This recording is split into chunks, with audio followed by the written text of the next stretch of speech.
Hi guys, welcome back to my channel. My name is Trisha Hope or Hopi, and I am a affiliate marketing enthusiast. And for today's video, I am going to share with you yung top secrets ko in having consistent sales as a TikTok affiliate. So isa sa mga sikreto ko when having consistent sales sa TikTok is by replying to comments. Let me explain. The more kasi na may engagements yung videos natin, mas lalong pinupush ni TikTok yung videos natin to a wider audience. At pag mas maraming nakakakita ng videos natin, mas mataas yung chances na may interested bumili dun sa binebenta nating product. Hindi ko sure guys kung napansin nyo, pero matagal ako mag-upload ng YouTube video kasi pinag-aaralan at tinetest ko muna bago i-share sa inyo. Ang ginagawa ko is nire-revisit ko yung mga videos ko dati na medyo may mataas na views na,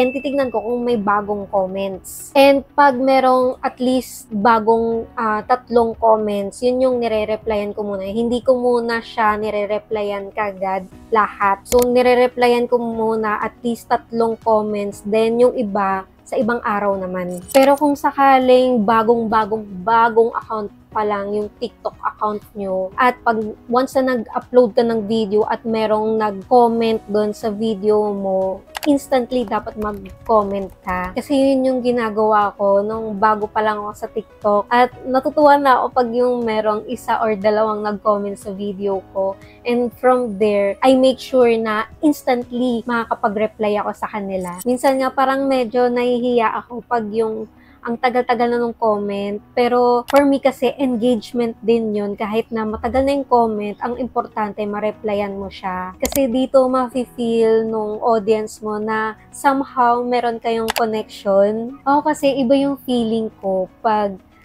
kunyari may sikat na TikToker, tapos nag-comment ako sa video niya, tapos nag-reply siya sa akin. Ewan ko, sobrang saya ko. Parang, uy, napansin ako nito. Kunyari, isa sa mga favorite TikTokers ko is si Fonz. Yung laging may mic na ganun.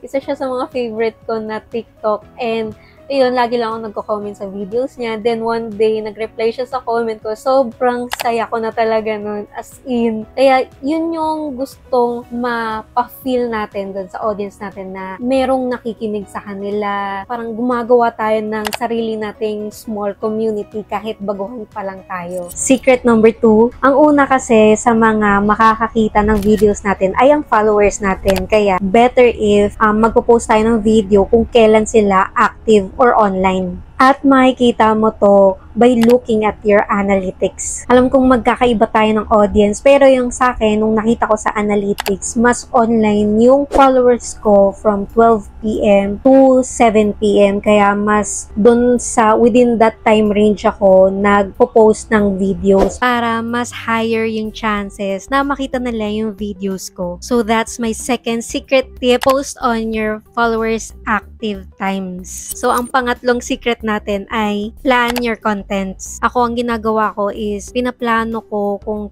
kailan ako mag-film, kailan ako mag-edit, at kung ano-ano yung ipopost ko. Hindi ko siya kaya gawin within one day. Kaya to avoid burnout, ini-schedule ko lahat. And tsaka, ang ginagawa ko is inuuna ko yung pagsusulat ko ng script. Lalo na pag kailangan ng voiceovers kasi dun magdedepende yung magiging shortlist ko. Shortlist meaning yun yung listahan ko ng mga i-film ko na scenes. So, base sa experience ko, mas maayos kasi yung outputs ko pag pinaplano ko yung content ko. Pansin ko kasi pag planado yung contents ko, mas organized siya, mas consistent. At pansin ko, pinagkumpara ko sila. May times kasi na parang mag-film ako within the day. Ipopost ko na rin within the day versus sa planadong content. Parang mas nakakita ko ng mas mataas na sales doon sa planadong content kaysa dun sa one day filming and editing and posting. And the more na mas mataas yung views, mas mataas yung commissions na makukuha. So, ang number 4 ko na secret tip is schedule your videos during the sales or payday sales or yung mga double digit sales. Ang ginagawa ko, pag nagpaplano ko ng videos ko, mas pina-prioritize ko na mag-schedule doon sa mga dates na like payday sales, like kunyari mga 15th